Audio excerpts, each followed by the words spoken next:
95 વર્ષની ઉંમર એટલે રડવાનું તો હોય જ નહીં. 100 વર્ષમાં 5 વર્ષ ઓછા.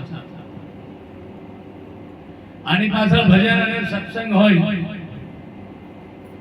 શોક એ મનનું કારણ છે. સુખ અને દુઃખ એ પણ મનનું કારણ છે. કોઈ તમને એમ કે તમારા થોડા એક્સિડન્ટ થયું એટલે આખા હાડકડ થઈ જાય, ડુંગર તૂટી પડે. બીજી કે તમારો છોરો નહીં, તમારો છોરો તો ઘેર આવી ગયો એટલે પાછા આનંદ એક સેકન્ડ નહીં.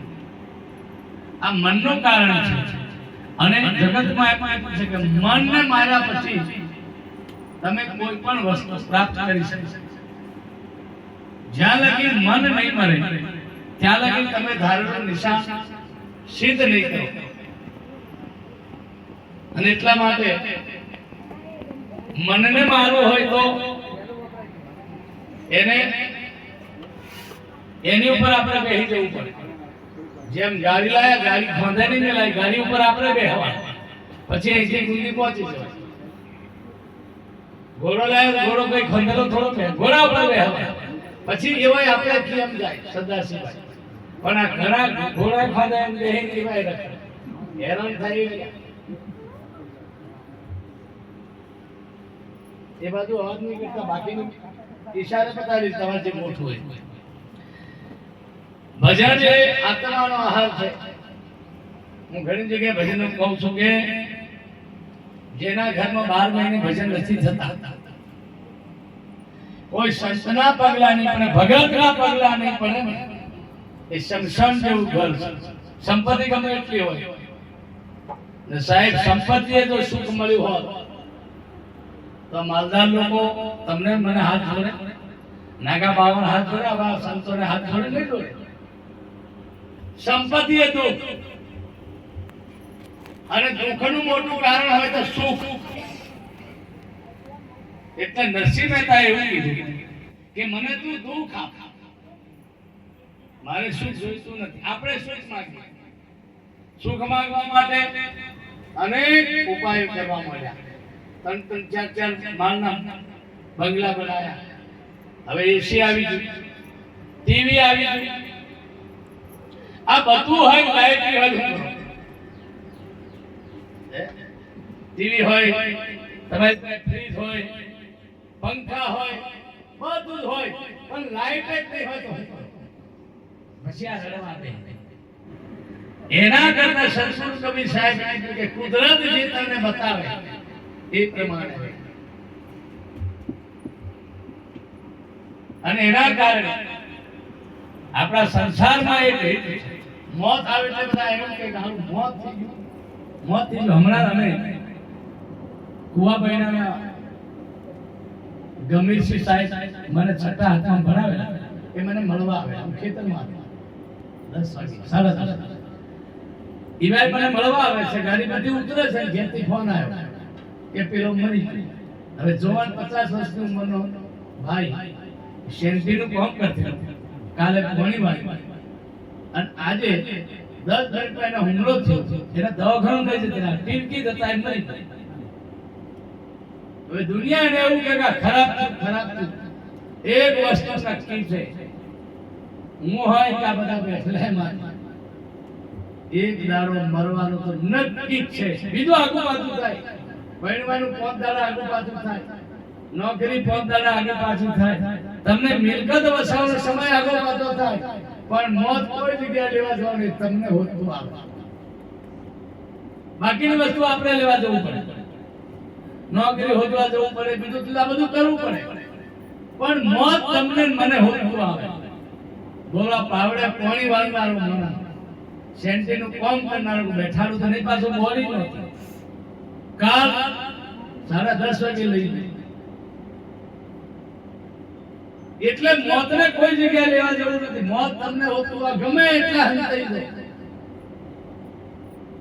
એટલે ભજન કરી લેવાનું. ભજનનો અર્થ એ છે, આ જીસી ને હમણાં કીધું જીસી હુકાય કેમ ગયા, તો કે પ્રોગ્રામો ઘણા, એવા પ્રોગ્રામો નહીં કરવાના, મસ્તીના પ્રોગ્રામ કરવાના. તમારા ધારો એક જ પ્રોગ્રામ, મારે 3 પ્રોગ્રામ આવે, 4 આવે. અને હું બંદા મારી રીતે મસ્તીમાં બેઠો શું કામ થાકી જા ભજન જેવો થાકી જા ભજનમાં જઈને આવીને સુરતા કરવી જોઈએ એનું નામ ભજન છે. અને ભગત માણસોએ ખાસ મારી વિનંતી કે રોટલા ને દાળ થી ભજન નહીં થાય. હારું ખો, હારું એટલે દહીં દૂધ ને ઘી. આપણે કોઈ આપણી પર દયા કરી ભગત થોડો કહેવાય. આપણે દયા કરી એનો ભગત. દુનિયા આપણા હર ભગત આપણા હર દયા કરે કે બિચારા ઘર ઘર ખીચડી નહીં મળેલા તે હું કરીએ શેર ચોખા આવી એ ભગત નો. આજ લગી જેને ભજન કર્યા એ બધા મહાન પુરુષો હતા, કોઈ ભિખારી નહોતા.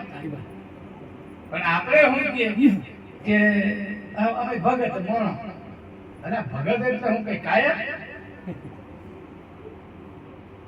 જેને મોટી મોટી લડાઈ કરી બધા મહાન બળવાન હતા, કોઈ કાયર નહોતા. એટલે ભક્તિ કરવી તો કઈ કાયરતાથી નથી કરવી, સુરવીરતાથી કરવાની. રંગાબેનના અવસાન પછી એમનું આયુષ્ય લખેલું છે 95 વર્ષ લગી જીવ્યા. કેટલી હોળીઓ જોઈ, કેટલા સમાજ જોયા.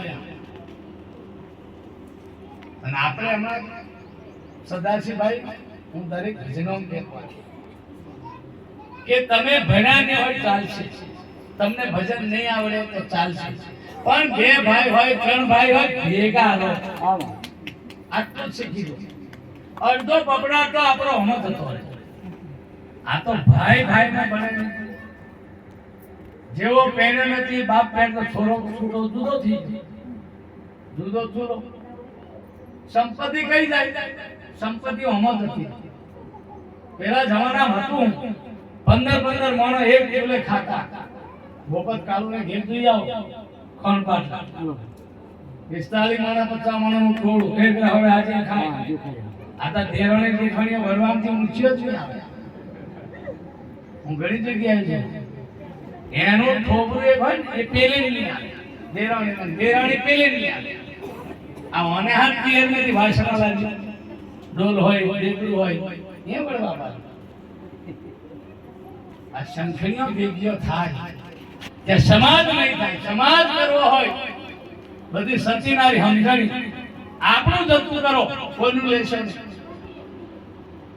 આપણો નાની દો. આપણે એના માટે પેદા થયા. આપણે જગતને આપવા માટે પેદા થયા છે, જગતનું લેવા માટે નહીં. જગતનું લે કોણ? એ ચોર લે, લૂંટારા લે. આપણે તો મનુષ્ય છીએ. એટલે જગતને કઈ ગાળતા દો. તમારી પાસે હોય તો ભાઈના છોરાને આપો, તમારી પાસે હોય તો સમાજને આપો, કુટુંબને મદદ કરો. આ વેર ઝેર ઓછા નથી ને એટલે સમાજ તૂટી જાય. સદાશિવભાઈ કોઈ કોઈને ઘેર હંપત નહીં. એક ઘરમાં 2-3 ભાગ. આ ઓહરી મોટું